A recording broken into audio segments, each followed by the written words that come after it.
કૃષ્ણે પૂછ્યું, મિત્ર તું શું ખા છો?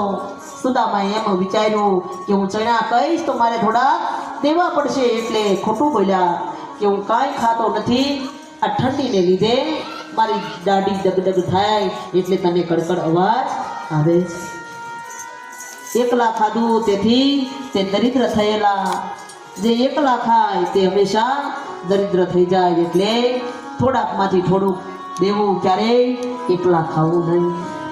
ભગવાને સુદામાના એક મુઠ્ઠી પૌવા ખાધા, જેટલી સંપદા દ્વારકામાં હતી એના કરતાં વધારે પોરબંદરમાં આપી દીધી, કારણ કે સુદામાના કપાળમાં લખ્યું હતું શ્રીક્ષય।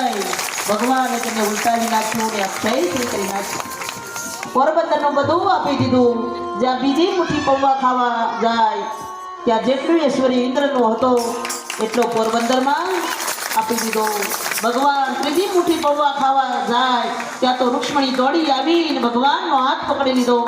સ્વામીનાથ બસ રોકો, કારણ કે અમે તમે ત્રીજી મુઠ્ઠી પૌવા ખાશો તો અમે સુદામાની દાસી બની જશું અને અમારે સુદામાના ઘેર સેવા કરવા જવું પડશે। આમ કરતા રૂક્ષ્મણીએ ભગવાનને ત્રીજી મુઠ્ઠી પૌવા ખાતા રોક્યા।